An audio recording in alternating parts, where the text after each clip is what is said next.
Saya bacakan firman Tuhan, Roma pertama 2 pembukaan. Tuhan Yesus supaya berkata agar kami selalu berjaga-jaga untuk menyambut kedatangan yang kedua kali. Berkatilah jemaat Tiberias agar kami semua selalu berjaga-jaga dan siap sedia untuk pesta di kerajaan surga dalam nama Tuhan Yesus. Haleluya.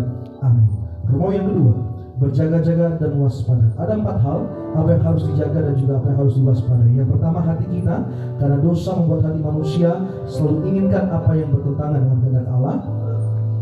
Jadi hal yang perlu kita jaga dan waspadai adalah hati kita.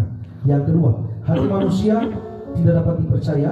Minta Allah dalam nama Tuhan Yesus perbaharui hati dan roh kita selalu. Yeremia pasal 17 ayat 11-10 dan Roma pasal 3 ayat 10-12. Bangsa Yehuda sekalipun menyembah Tuhan, tetapi mereka juga menyembah berhala. Mereka berusaha menipu Tuhan dengan ibadah mereka, tapi kebenaran Allah tidak bisa ditipu. Oleh karena kita sadar hati manusia yang tidak dapat dipercaya dan sangat manipulatif, maka kita harus minta agar Tuhan Yesus baharui hati dan roh kita.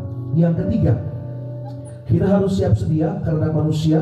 Kita harus siap sedia karena anak manusia atau Tuhan Yesus datang pada saat yang tidak kita sangkakan. Tuhan Yesus ingatkan, saat ini kita sedang menantikan kedatangan anak manusia dalam kemuliaannya.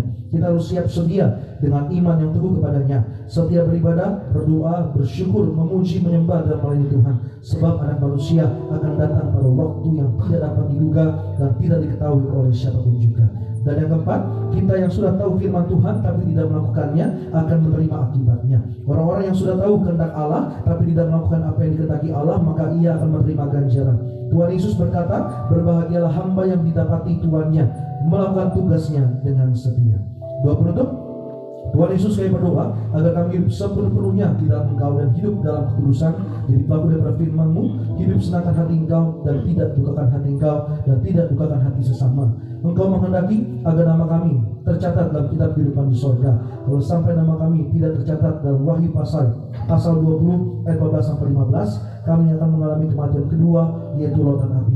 Kami mau bersungguh-sungguh hidup dalam Engkau sepenuhnya, dan biarlah Allah Roh Kudus selalu mengurapi kami, memenuhi roh, jiwa dan tubuh kami. Dan dalam hidup ini kami mau untuk terus bertobat dan bertobat, belajar setiap hari, belajar firman-Mu, mendalami firman-Mu dan melakukannya. Dalam nama Tuhan Yesus kami percaya kalau kami hidup sepenuhnya di dalam Engkau, maka terjadilah doa yang Engkau ajarkan sendiri, yaitu hidup kami bumi seperti di dalam surga. Dalam nama Tuhan Yesus, haleluya, amin. Jadi suara gembala pada hari ini kiranya memberkati setiap kita umat Tuhan, dan kami juga sampaikan kepada setiap jemaat